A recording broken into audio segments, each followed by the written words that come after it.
Hi guys, Jessica here. I'm just going to talk to you a little bit about shooting indoors in artificial light when the light is low. It's not a good quality of light. That is sadly, I guess, the majority of the time that I'm shooting my family is at night and indoors or both. Um, Mainly just because, I work full time and so does my husband. My kids are both at school 5 days a week. So a lot of our time together is spent in the dark, especially in the wintertime. So I have to get really comfortable shooting in artificial overhead light, shooting in very low light conditions.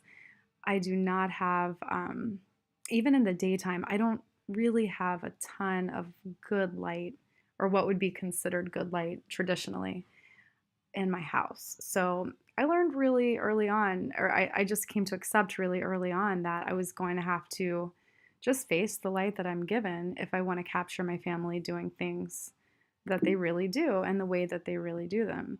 So a lot of times this time of year, you'll see people, uh, tend to want to push their children into nice light so that they can capture some of these sweet holiday memories that everybody wants to capture some pictures of their kids decorating cookies and having fun together and all of that stuff. But the truth is, for me, the cookie decorating thing is just not going to pan out in the way that most people might hope. They're not wearing anything Christmassy, really. Definitely not Isla. She's in her Monster High, more like a Halloween shirt. Um, it's definitely not going to happen in daylight hours, or it's almost probably definitely not going to happen in daylight hours.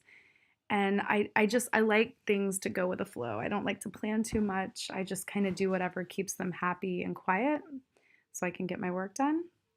And so these photos were taken on a very messy table at like maybe 8 o'clock at night or so on a school night. I was just trying to get some stuff done. They wanted to be busy with something. I decided to let them decorate cookies so that I could get stuff done. And this is what it looks like. This is really how it looks. Messy table, trying to get them to stay away from my Christmas supplies. Um, and to me, it's charming. It feels very real because this is what the moment was like. And so rather than worry about the light, I mean, I don't have a lot of secrets here because my photos don't look like these dreamy sort of, pretty photos of children decorating cookies. But I'll show you exactly, what it does look like. So on the left, you have my edited version, and on the right is my straight out of camera. And you can see, a good difference in terms of contrast and a little bit of color toning, but that's really pretty much all I do, just really quick edits. The other thing, too, is that as disorganized as I can be in my life, I do keep up with my personal editing. And the reason why is because it takes me, not even 5 minutes to edit my photos. I go through, I flag what I like, and this is all I'll show you right now. This is all I do. This photo here is my straight out of camera, so I'm just gonna see how close I can get to my edit just by memory and showing you how I would approach it. So the first thing I do shoot in Kelvin for white balance, and it's just a habit. There's nothing wrong with shooting auto. But usually what I'll do is like I'll look at what it's shot as, which in this case is 3300.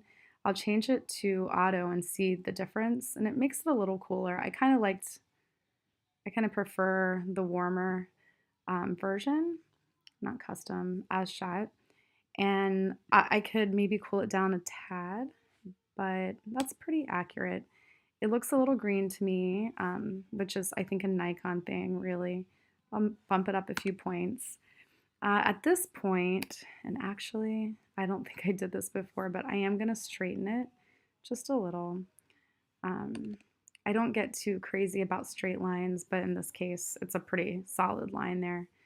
So because it's a prevalent part of the image, I'll go ahead and straighten it out. Now I have some Visco presets, which I'm a big fan of. I use the Film 1 version all the time, and usually it's Portra 160. I'll go ahead and select that. Now it's looking a little too green for me, but I do like the contrast. So I'm going to bump up the pinks even more, or the magenta. Now the contrast is a little too much for me. And indoors with overhead lighting, especially, you're going to find a lot of contrasty. It's going to be naturally kind of contrasty because you're going to have strong highlights where the light's hitting, and your shadows, once you apply a preset, sometimes will fall really deeply into shadow. So I usually find myself bumping the shadows up, um, maybe about here, maybe about 20, 25, somewhere around there. And my highlights, like here, I don't want them to be too bright, so I'm going to bring them down even a little bit more. Um, and that looks maybe still a little pink. I mean, a little green. So something like that. That's about it. That's the entire edit. And then just to compare the first one, this one looks a little cooler. Yeah, I think I like my second edit a little better. Actually, the crooked table doesn't bother me too much now that I'm looking at it, but I do like the warmer. And the reason I don't, I don't try to fix my white balance to look perfect. I try to make it look the way it really did look.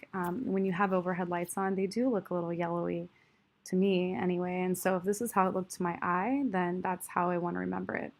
So pretty much, I guess just depending on my eye at the moment, what time of the day or how tired I am, that's my edit, but that's pretty much gonna be it. I think I brought my shadows up a slight bit more originally, so I could play with it. And sometimes I'll come back to something the next morning and kind of tweak it if I'm having doubts about it. But to be really honest with you, I rarely give it more than 30 seconds of my time. And it's only if I'm going to print images, which I have to admit is not all the time. Only then will I really go in and make sure, the shadows aren't too dark for printing or highlights aren't a little too bright. Otherwise, I don't stress about it because if I did, I would never get anything done. Hope this is helpful, and I hope this encourages you to go out and shoot whatever is happening during the holidays or any other time, no matter what time of day or no matter what kind of light you have.